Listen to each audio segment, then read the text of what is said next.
Selamat pagi, bersama saya, Cindy Raja. Mari awali aktivitas dan pelayanan Anda melalui renungan pagi bersama Allah di waktu fajar. Dengan doa dan bimbingan darinya, kita dapat diyakinkan bahwa pada hari yang mulia itu, ketika Yesus kembali untuk mengklaim miliknya, bahwa kita akan menunggunya di sana dengan tangan terbuka dan disambut ke hadiratnya yang kekal. Ditulis oleh Ellen G. White bersama Pendeta Denny Kanajo. Selamat mendengarkan. Shalom, selamat pagi para pendengar yang diberkati oleh Tuhan dimanapun Anda berada saat ini. Kita akan sama-sama mendengarkan firman Tuhan melalui audio renungan pagi pada tanggal 10 Oktober 2022 dengan judul Semangat yang Tulus. Sebelum kita melanjutkan bacaan renungan kita pada pagi hari ini, kembali saya mengajak semua para pendengar yang setia untuk tundukkan kepala dan berdoa bersama-sama.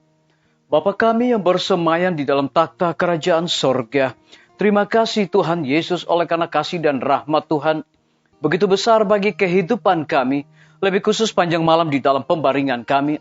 Hingga tiba di pagi hari ini kami dibangunkan dengan tubuh sehat dan segar.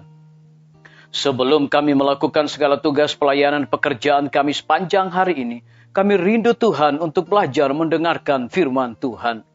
Curahkanlah kepada masing-masing kami kuasa Roh Kudus-Mu. Terima kasih Tuhan Yesus, ampuni kami Bapa karena kami sudah berdoa hanya di dalam nama Tuhan dan Juru Selamat kami. Amin. Ayat inti kita terambil di dalam Mazmur 126 ayat yang ke-6, demikian firman Tuhan. Orang yang berjalan maju dengan menangis sambil menabur benih, pasti pulang dengan sorak-sorai sambil membawa berkas-berkasnya. Mari kita ikuti penjelasannya. Lakukanlah yang terbaik dan Allah akan menerima usaha Anda. Lakukanlah tugas yang terdekat pada Anda dan jalankanlah dengan jujur dan pekerjaan Anda akan sepenuhnya berterima kepada Tuhan. Jika Anda berhasrat melakukan perkara besar, jangan lupakan tugas-tugas yang terkecil. Disalin dari buku Amanat kepada Orang Muda, halaman 116. Kedatangan Kristus sudah dekat dan sangat cepat. Waktu untuk bekerja sangat singkat. Pria dan wanita banyak yang binasa. Malaikat berkata, bukankah seharusnya orang-orang yang memiliki terang yang besar bekerja sama dengan Dia yang mengutus putranya ke dunia untuk memberikan terang dan keselamatan kepada manusia? Akankah orang-orang yang telah menerima pengetahuan tentang kebenaran, baris demi baris, ajaran demi ajaran, di sini sedikit dan di sana sedikit, menunjukkan hanya sedikit pengharapan kepadanya yang datang ke dunia, sehingga kuasa ilahinya dapat menjadi warisan dari setiap jiwa yang percaya. Dengan demikian, keilahian Kristus menjadi efektif dalam keselamatan manusia dan perantaraan imam besar kita yang agung berguna di hadapan takhta Allah. Rencana itu dibuat di sorga. Apakah mereka yang telah dibeli dengan harga seperti itu gagal menghargai keselamatan yang besar? Disalin dari buku Testimonis jilid 9 halaman 105. Para misionaris harus memasuki ladang pekerjaan sebelum mereka diminta untuk menghentikan pekerjaannya.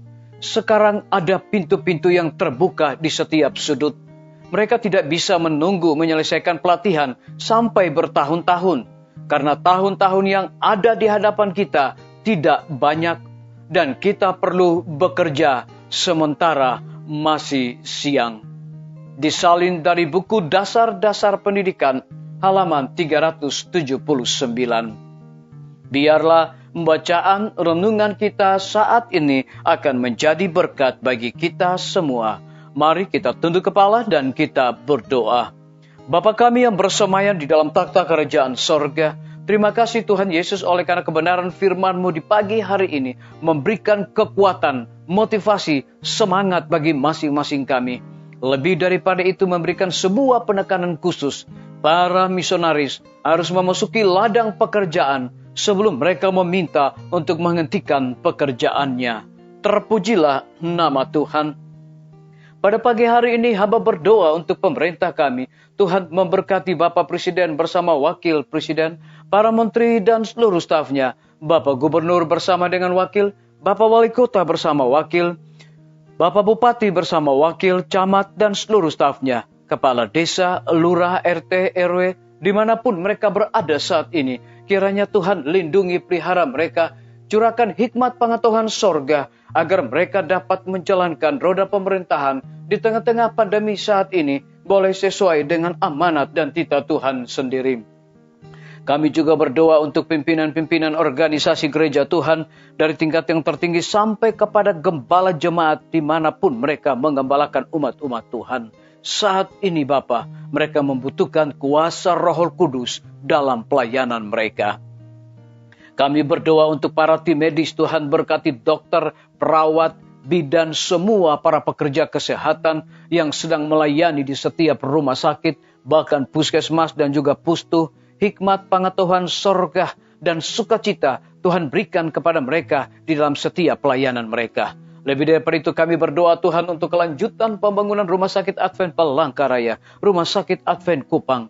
Kiranya Tuhan berkati semua para pembina, berkati semua badan pengurus Rumah Sakit Advent Indonesia, para tukang dan juga material yang mereka gunakan, agar dengan tuntunan kuasa Tuhan, mereka dapat menyelesaikan bangunan tersebut tepat pada waktunya.